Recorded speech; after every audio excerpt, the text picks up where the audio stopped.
नमस्कार, आप सभी का हमारी इस वीडियो में स्वागत है। जैसा कि आप सभी जानते हैं कि नवरात्रि का शुभ अवसर शुरू हो चुका है, तो उसी उपलक्ष्य में आज हम आपको श्री दुर्गा सप्तशती पाठ का पहला अध्याय सुनाने जाएंगे। तो जरा अपने हाथ जोड़कर बोलिए जय माता दी। महर्षि मार्कंडेय जी बोले, भगवान सूर्य के पुत्र सवर्णी की उत्पत्ति की कथा को मैं विस्तार से कहता हूं, आप ध्यान से सुनिए। सूर्य की छाया से उत्पन्न सर्विणा जगत जननी महामाया की कृपा से जैसे मनवंतर के अधिपति बने रहे, वह कथा सुनिए। प्राचीन काल में स्वारोचिष मनवंतर के चैतवंशी राजा शूरत समस्त पृथ्वी के चक्रवर्ती राजा हुए। वे प्रजा को अपने पुत्रों की भांति पालन करते थे। यवन राजाओं से राजा सूरत की शत्रुता हो गई। दुष्ट दलन राजा सूरत से उनका भयंकर युद्ध हुआ और थोड़ी सेना होने से यवन राजाओं ने सूरत को हरा दिया।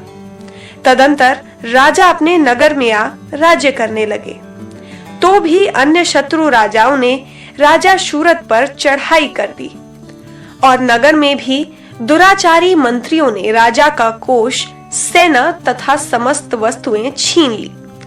तब राजा सूरत हार कर अकेले ही घोड़े पर सवार हो शिकार खेलने के बहाने घोर जंगल में चले गए।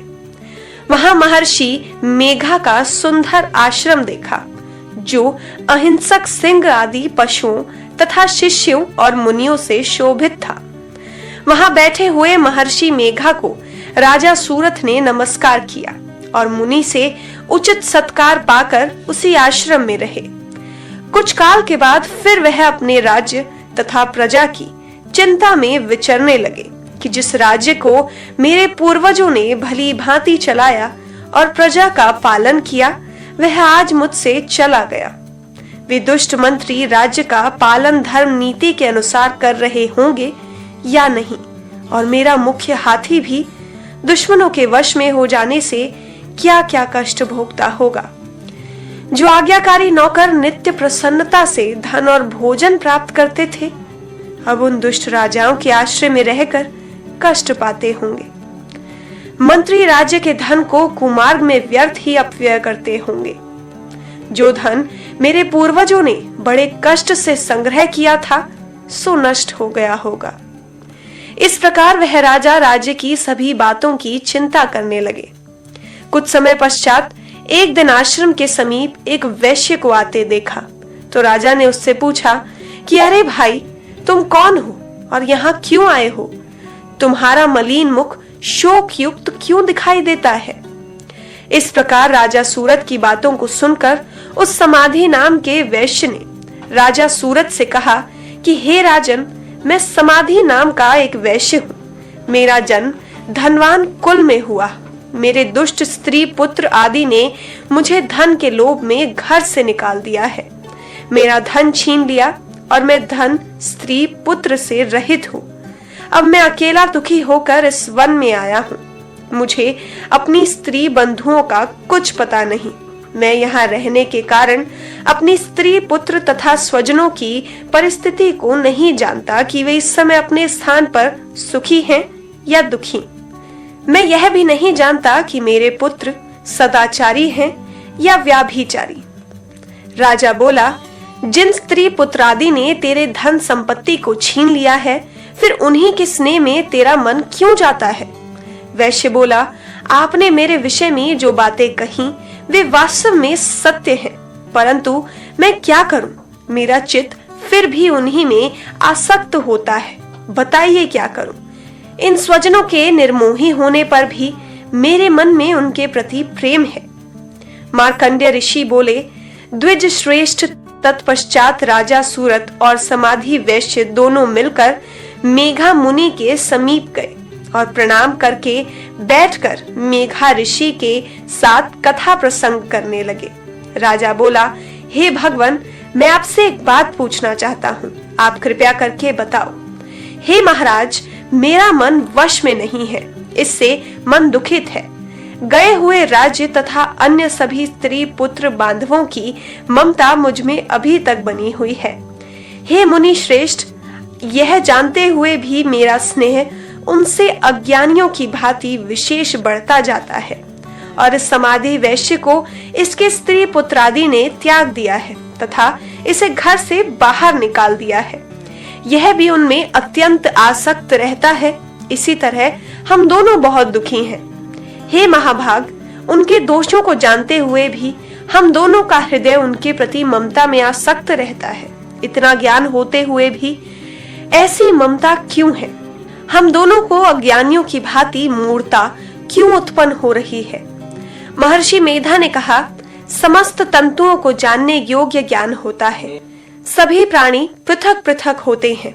कोई दिन में नहीं देखते, कोई रात्रि में नहीं दिखते और कोई दिन रात्रि में समान से देखते हैं। पुरुष ज्ञान युक्त है, यह सत्य है, इसमें संदेह नहीं। केवल उनमें ही नहीं, सभी पशु पक्षी मृगादि में भी मनुष्य की भांति ज्ञान होता है। यह स्थूल ज्ञान होता है। जैसा मनुष्यों में आहार आदि की इच्छा उत्पन्न होती है, वैसे ही पशु पक्षी आदि में भी आहार विहार निद्रा मैथुन आदि की इच्छा भांति भूखे होने पर भी ममतावश अपने बच्चों को चोंच में स्नेह से चुगी देखकर प्रसन्न होते हैं। हे राजन, मनुष्य भी अपने पुत्र पौत्रों से इसी भांति बर्ताव करते हैं। वह पालन पोषण इस इच्छा से की कि जब हमारी वृद्धावस्था आएगी तब हमारा पालन पोषण वे करेंगे। क्या यह तुम नहीं देखते कि पुत्रादि इनका भरण पोषण भी ना करें तो भी माता पिता करते ही हैं, क्योंकि विश्व की स्थिति को रखने वाली महामाया के प्रभाव से वे मोह के गड्ढे में डाल दिए गए हैं। इसमें कोई आश्चर्य नहीं है, क्योंकि यह भगवान विष्णु की योग निद्रा है जिससे संसार मोहित हो जाता है। यही भगवान की महामाया है। वह भगवती देवी बड़े ज्ञानियों के चित्त को जबरदस्ती खींचकर मोह में डाल देती हैं। इस देवी ने ही चराचर विश्व को उत्पन्न किया है और यही देवी प्रसन्न होकर भक्तों को वरदान देती हैं, जिससे मुक्ति मिलती है। वही मुक्ति की परम हेतु और सनातनी ब्रह्म ज्ञान स्वरूप विद्या है। राजा बोला, हे भगवान, आप जिसे महामाया कहते हैं वह कौन सी देवी है? वह कैसे उत्पन्न हुई और उसका क्या कार्य है? उसका स्वभाव, स्वरूप, उत्पत्ति आदि के विषय में मैं सुनना चाहता हूँ। सो आप सभी वृतांत मुझे सुनाइए। ऋषि ने कहा, वह देवी नित्य है और सब चराचर में व्याप्त है, तथापि उसकी उत्पत्ति अनेक भांति से है। उस कथा को तुम मुझसे सुनो। वह भगवती देवताओं की कार्य सिद्ध के लिए उत्पन्न होती है और अजन्मा उत्पन्ना कहलाती है।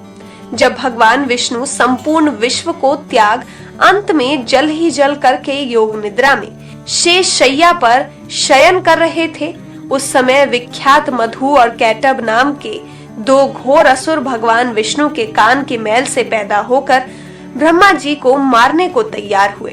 ब्रह्मा जी विष्णु भगवान के नाभि कमल पर स्थित थे। उन दोनों भयंकर असुरों को मारने को आता देखकर और भगवान विष्णु को सोता हुआ देखकर ब्रह्मा जी योग निद्रा की प्रसन्नार्थ एकाग्र मन से स्तुति करने लगे, जिससे कि भगवान विष्णु के नेत्रों से भगवती योग माया अपना प्रभाव हटा ले और भगवान जाग पड़े। वह योग माया विश्वेश्वरी जगन माता, स्थिति संहार करने वाली भगवान विष्णु की अतुल तेज वाली निद्रा स्वरूप अनुपम शक्ति है। ब्रह्मा जी बोले, हे महामय, तुम स्वतः हो, तुम स्वधा हो, तुम वष्टकार स्वर हो, अमृत भी तुम ही हो, अक्षरों में स्वर तुम ही हो, तथा नित्य आदि मात्रा भी तुम ही हो। हे देवी, तुम ही संध्या सावित्री और संसार की जननी हो, और हे मातेश्वरी, विश्व को उत्पन्न, पालन और संहार करने वाली भी आप ही हो। आप ही महाविद्या, महामाया, महामेधा, महास्मृति और महामोहा, महादेवी, महासुरी हो। आप ही समस्त चराचर के तीनों गुणों को उत्पन्न करने वाली प्रकृति हो।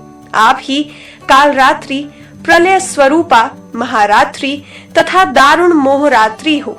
आप खड्ग, शूल, घोर, गदा, चक्र, शंख, धनुष, बाण, भुशुंडी, परिधि आदि अस्त्र शस्त्रों को धारण करने वाली हो। हे देवी, आप ही सौम्यता हो तथा संसार में आप ही अति सुंदर हो, पर और अपराधों में श्रेष्ठ आप ही परमेश्वरी हो। जो इस विश्व की रचना, पालन और संहार करते हैं, उन भगवान विष्णु को आपने अपनी निद्रा वश कर लिया है। फिर भला बतलाइए, और कौन आपके प्रार्थना करने में समर्थ है, जबकि आपने भगवान विष्णु, ईशान तथा मुझसे यह शरीर ग्रहण कर लिया है। आप तो अपने प्रभाव से स्वयं प्रशंसित हो। मधु और कैटब नाम के इन महादुष्टों को आप मोह लीजिए और विश्वपति भगवान अच्युत को जगाइए। इन दोनों महाअसुरों का संहार करने के लिए भगवान को बुद्धि दीजिए। ऋषि बोले, इस प्रकार जब ब्रह्मा जी ने मधु और कैटब असुरों के संहार के लिए तथा भगवान विष्णु को जगाने के लिए तामसी देवी की प्रार्थना की, तो उसी समय भगवान विष्णु के नयन, मुख, नाक, भुज, हृदय और वक्ष स्थल से निकलकर अभियुक्त योग माया उपस्थित हो गई और योग निद्रा से भगवान जाग गए। तदंतर भगवान विष्णु ने उन पराक्रमी वीर्यवान मधु और कैटब असुरों को देखा, ब्रह्मा जी को खाने के लिए जिनकी आंखें लाल हो रही थी। तब भगवान विष्णु ने शेष शैया से उठ उन असुरों से 5000 वर्ष बाहु युद्ध किया। अति बलशाली महाउन्मत्त दोनों असुरों को महामाया ने मोहित रखा था। अतः दुष्टों ने भगवान से कहा कि आप हमसे वरदान मांगो। भगवान ने कहा, यदि तुम मुझ पर प्रसन्न हो तो मेरे हाथ से तुम्हारी मृत्यु हो। मैं तो केवल यही वर चाहता हूँ। ऋषि ने कहा, इस भांति जब भगवान उनसे यह वरदान ले लिए तो वे भगवान से कहने लगे कि हमें सर्वत्र जल ही जल दिखाई देता है, इसलिए हे भगवान, हमारा वध उस स्थान पर कीजिए जहाँ पृथ्वी पर पानी ना हो। ऋषि मेघा ने कहा, तब भगवान विष्णु ने शंख, चक्र, गदा धारण किए और उससे तथास्तु कह दोनों के सिर अपनी जांघों पर रखकर चक्र से काट दिए। इस प्रकार यह महामाया देवी श्री ब्रह्मा जी की प्रार्थना करने पर स्वयं उत्पन्न हुई। राजन, मैं अब इसके प्रभाव को बताता हूँ, आप ध्यान से सुनो। अब दूसरा अध्याय आप सभी को अगली वीडियो में सुनने को मिलेगा। तब तक के लिए माता रानी से यही प्रार्थना है कि वे आप सभी की सारी इच्छाएं पूर्ण करें। जय माता दी। इसी प्रकार के अपडेट्स लेते रहने के लिए हमारे चैनल हिंदू रिचुअल्स को सब्सक्राइब करना और बेल आइकॉन को क्लिक करना ना भूलें। धन्यवाद।